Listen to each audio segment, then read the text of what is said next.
Hi, I'm Vick Panwar. I'm a banking specialist in AWS, and we are here at AWS reInvent 2024. I have with me Vikram here from Webster Bank. Vikram, why don't we start with some introduction from your side? Absolutely, would love to. So let me tell you guys real quick about Webster Bank and about myself. Before that, thanks for the opportunity. I'm really excited for this, looking forward to the conversation. About Webster Bank, real quick, we are a leading commercial bank. We are headquartered in Stamford, Connecticut, about $80 billion in assets. Now we are in the top 25 largest publicly traded commercial companies or banks in the country. We serve our customers both digitally and through traditional banking channels through our three lines of businesses, which is commercial banking, consumer banking, and healthcare financial services. We have done a pretty meaningful transformation of the business over the last 2 years when we had a merger of equals of two banks. And since then, we've had many more smaller tuck-in acquisitions, both to continue to serve our customers well, but also to diversify our funding profile. In terms of my role there, I am the Chief Information Officer. I'm responsible for all aspects of technology at Webster Bank. That includes everything to do with digital and business applications and data analytics, also cybersecurity, first line risk, infrastructure, cloud, Fantastic. architecture, PMO, et cetera, et cetera. And then a couple of things added to that lately is, of course, AI and Gen AI. Fantastic. And I think that's a great background for us to have this conversation as well. Let's have a conversation around generative AI and AI, right? So what has been kind of the overall approach from Webster's perspective over these last 2 years where we see a lot of advancement that has happened? Absolutely. So I consider our approach, Webster Bank's approach over the last couple of years to be pragmatic, thoughtful, and also taking a long-term view of this opportunity. We fundamentally believe that AI and Gen AI is going to have a really significant impact to transform the banking industry, financial services especially. But at the same time, as I said, we are a publicly traded company, we are regulated, and we have lots of internal and external stakeholders. So what we want to do is make sure we have a AI and Gen AI strategy that is taking into account that full context and the needs of all the stakeholders and our customers. So with that said, there's about 6 things that we have been focused on for the last year and a half to get to a point where we are now deploying AI and Gen AI use cases. And I'll get briefly through them. It's to do with our overall AI strategy, our roadmap against the strategy. It's to do with how we govern our governance framework. It has to do with people and getting the right skills in the mix so we can actually execute. It's to do with cloud and making sure we have systems that actually can enable this AI transformation. And then lastly, it has to do with data, applications, and vendor partnerships to accelerate the journey. Okay. So real quick on those parameters, a strategy perspective, we spend a lot of time both internally as a management team, as an executive team, also with our board and external stakeholders on what is the right strategy given the bank's overall enterprise strategy and the risk appetite.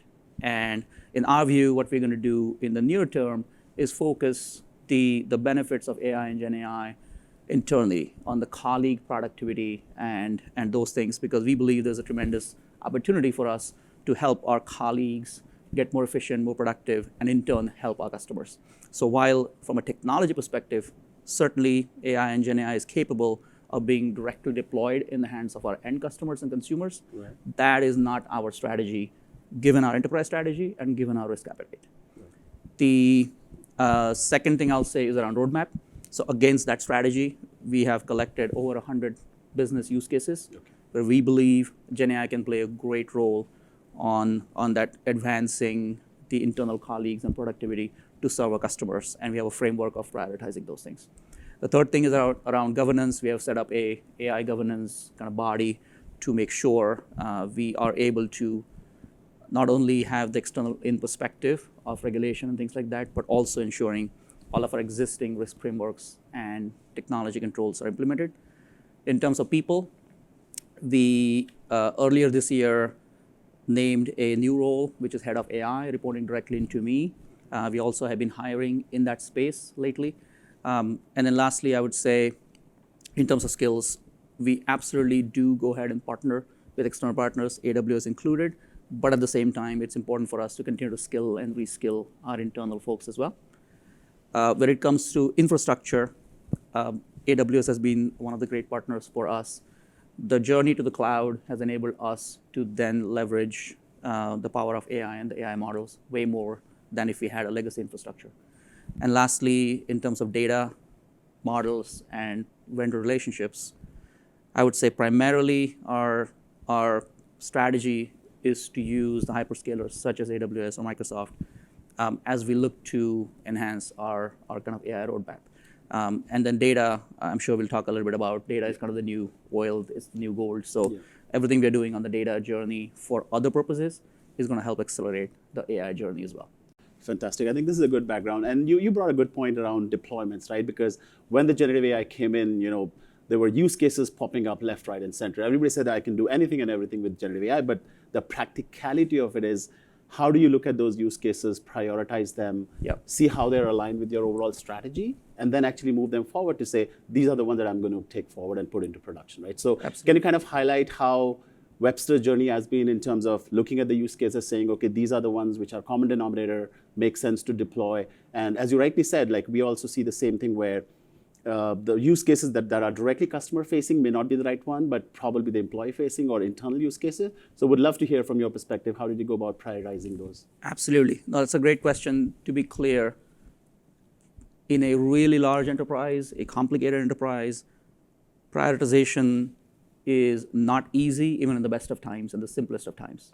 But then you add this complexity of a somewhat unproven, or at least not yet fully proven in large enterprises, technologies such as Gen AI, and how do we then put it all together? So I'll say a couple of things. One, the traditional way of how many companies, and certainly Webster, prioritizes use cases and where we invest money, that doesn't go away. Even though Gen AI is a new exciting technology, we still need to make sure whatever we are deploying it for, there's a good business case, there's a clear ROI, and we can actually measure the outcomes coming out of that technology. So that doesn't fundamentally change, it still applies.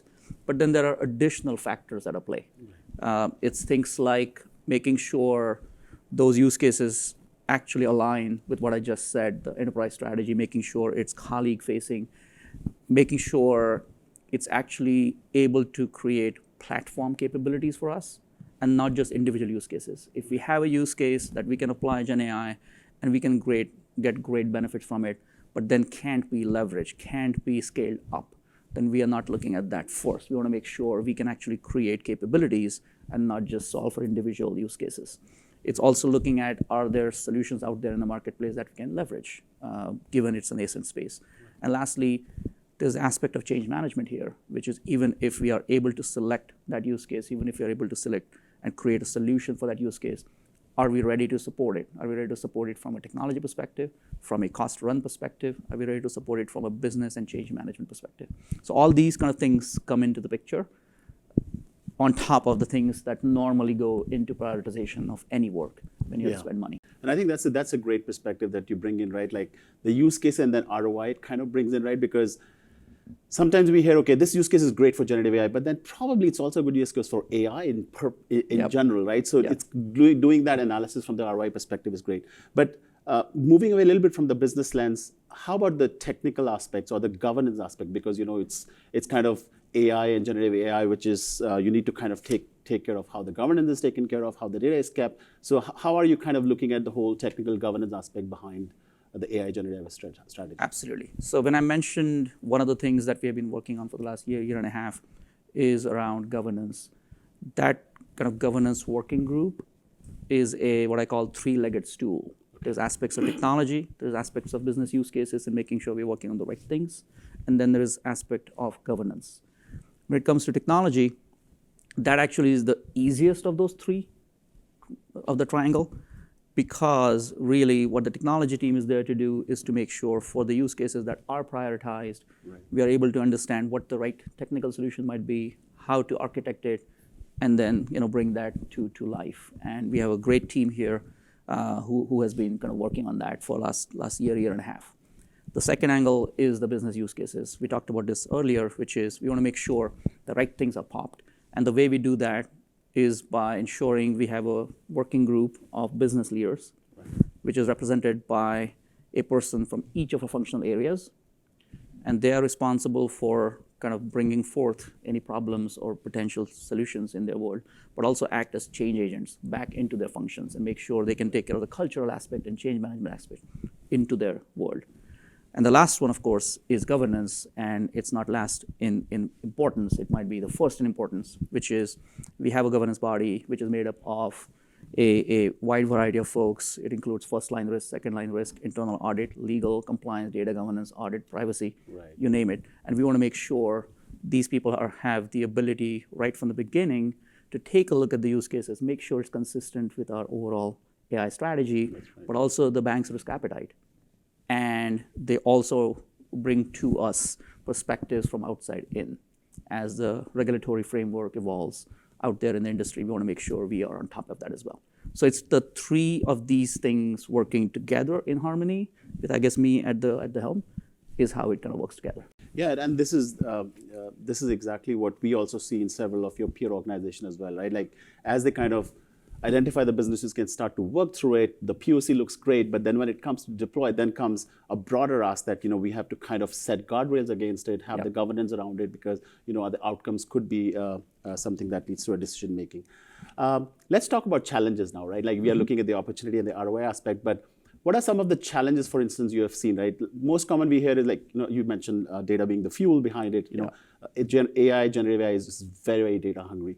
Data tends to be in siloed, scattered across. So are you kind of relooking at your whole data strategy, modernizing it, because that kind of surface and serves the whole innovation behind AI, generative AI? Yeah, that is a great question. I would say before I get to data, that data is very, very important. But I think there's a couple of other things where, in my view, when I talk to other CIOs and other kind of leaders outside just of Webster Bank, there's a couple of things that are kind of coming up in the space of AI, and then we'll talk about data. One is that notion of AI tools versus AI-enabled solutions. Many people in many organizations, especially in 2023, kind of went out and kind of did the easy way of approaching AI, which is let's buy a lot of licenses to tools that have AI embedded in them, and let's kind of unleash it, and hopefully everything works out well. And what we are finding is, to put it charitably, it doesn't always work. And most of the times it's very hard to prove ROI from it. It's very hard to see how your overall enterprise strategy is advancing by you just kind of throwing tools at people. So actually spending the time to find out the right use cases and creating solutions that are lasting and you can build on it is, in my view, important. So that's one pitfall. The second thing I see is the need for a holistic, overarching architecture. So even when you apply GenAI to a particular use case, and GenAI is the right thing to do, GenAI may only be a small portion of what the work is, the overall work is. And if you think of GenAI as a tool, as a hammer, and every problem as a nail, you're not going to end up in a good place. Right. So even when you actually are using GenAI capabilities for solution building, you have to architect the whole kind of solution that includes probably some of it is simply a workflow reorientation, orchestration change. Some of it is old school automation. Some of it is traditional AI. Some of it is Gen AI. So it's really important to architect it the right way.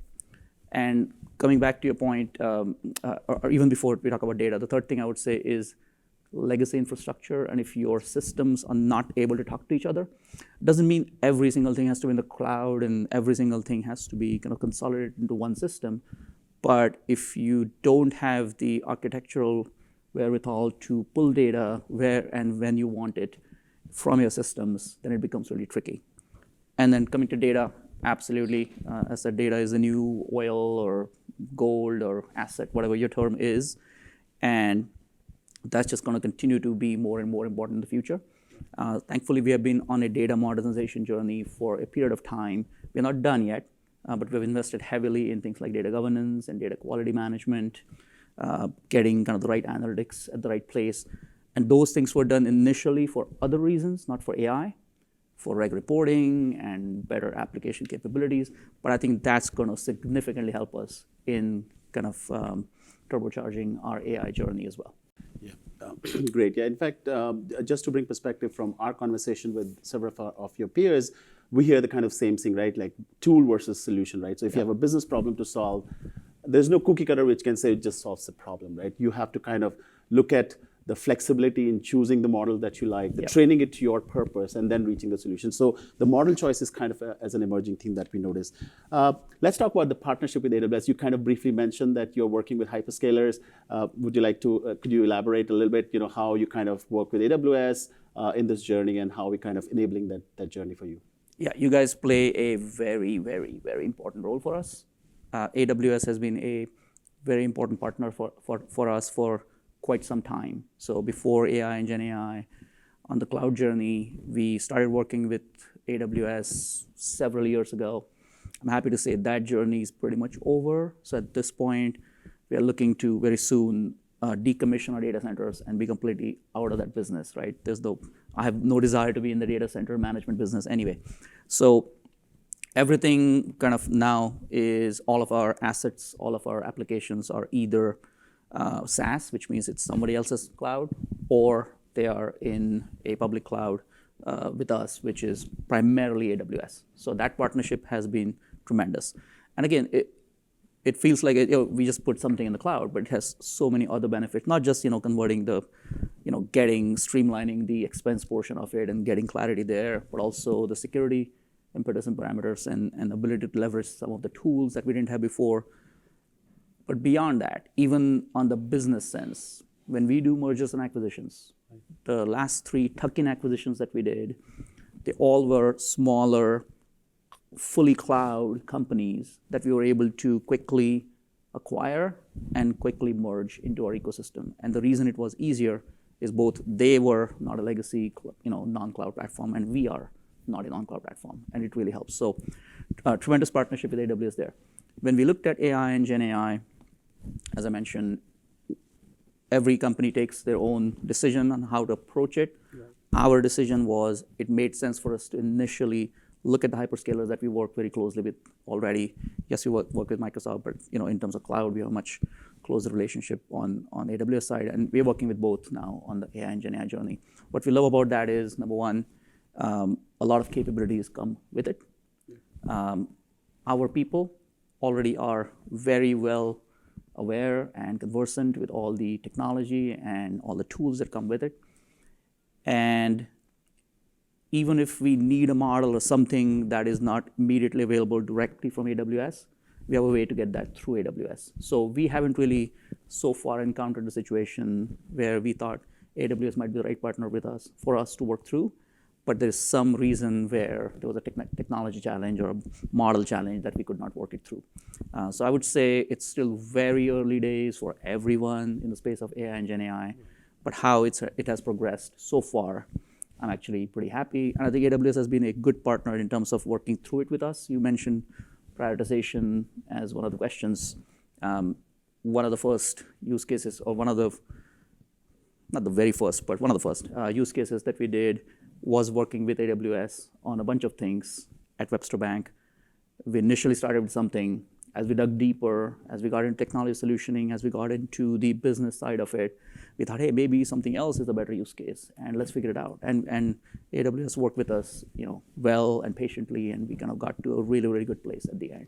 So I would say the partnership is good, and it can only get better from here.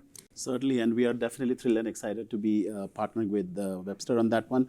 Maybe we wrap up with kind of how do you see this evolving? Because if you look back 2 years when it came in, looked like a shiny toy everybody was trying to play with, but now it's kind of maturing the process, right? Yep. We know the limitations, we know what benefits it can bring. Yep. Based on your conversation, I'm sure you're talking to your industry peers as well. Yep. How do you kind of see this evolving, getting more entrenched into the process and the benefits that it can bring in?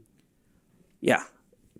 So 2 thoughts there. One is normally when there are surveys done of any new technology or any new change in the past, banking and financial services rarely was a top 1 or 2 industry in terms of embracing something new.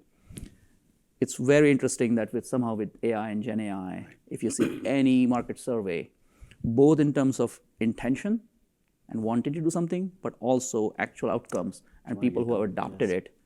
Banking has been, and financial services broadly, but banking has been 1 or 2, sometimes 3 in literally all surveys. And I think I know why that is, which is the core of LLMs, the large language models, what they're absolutely great at, which is language. And if you think of banks and the workflows we have and what we do, we have so much documentation. Now, the banking industry went through a lot of change and digitization many years ago. It's no longer paper, but think of it as now electronic paper. Yeah. So you still have paper, it's just not physically paper. And we have people in the back office kind of dealing with the volume of these things. And GenAI specifically is actually a pretty good tool for unlocking value in those kind of use cases. So it's interesting to see banking kind of in the forefront or almost forefront of GenAI journey in terms of adoption. The other thing I would say is if you kind of step back, look at that moment in November 2022, when GenAI really emerged in consumers' conscience. I mean, obviously AI and GenAI has been there for a long time, but everyone in the consumer space suddenly got really interested in it starting November 2022 and into 23. And a lot of large enterprises didn't want to be completely left behind. They didn't want to be looked at as they're not even in the game playing the ball at all. Right. So what happened is a lot of companies did the low risk, low investment, but low value and low reward kind of work. Lots of POCs, lots of tools deployed, right, but really no cohesive strategy on how this fundamentally does something big for them. That was 2023. And I'm not saying everyone, right? But I'm just saying I talked to a lot of peers, a lot of other CIOs, and many people did do that in 2023. 2024, a lot of these kind of small use cases, low cost things, it was time to actually make them fully productionalized, right, and it'll have run rate and things like that. So a couple of things happened. One is the success rate of these use cases. One of the studies I saw was between 8 and 25%. So of the pilots and use cases started that made it all the way to the finish line, 8 to 25% of them were actually useful in production. If you take the higher end of it, 1 and 4, that's not very good. If you take the low end, 8%, that is not good. So 2024, and another thing that started happening is there's actually real cost to doing these things. So where we are right now, in my view, is I think CFOs and leaders, myself, everyone included, we are asking the question, let's not think of this as a shiny new toy, as something that we have to be able to say that we are doing. Let's look at this as any other technology investment. If you're going to invest a lot of money into something, we got to be clear-eyed in terms of what it gets back to us. Right. And sometimes it's very clear ROI and metrics, and sometimes maybe it's a little bit fuzzy, but you got to have that clarity and be able to measure that constantly. So in my view, in the future, GenAI, AI continues to be relevant and very important. Banking industry specifically, it will continue to help transform it. It will eventually get in the hands of consumers as well from these companies, but it's the free lunch is over. Right. And I think the CFOs are going to ask, what am I getting for spending this money? Yeah. And this is how we also see actually truly, if you look at customer backwards, you mentioned, right, like consumer are very acquainted, and because it's a very easy to use technology, it's driven through like a language purpose, right? And working consumer backwards, that's how we see like more of these use cases and how adoption is kind of growing. Well, Vikram, I definitely want to thank you for sharing your insights and inputs. I hope you have a great week at reInvent 2024. Awesome. Vic, thank you so much. Thank you very much. Appreciate the opportunity. Thank you. Thank you.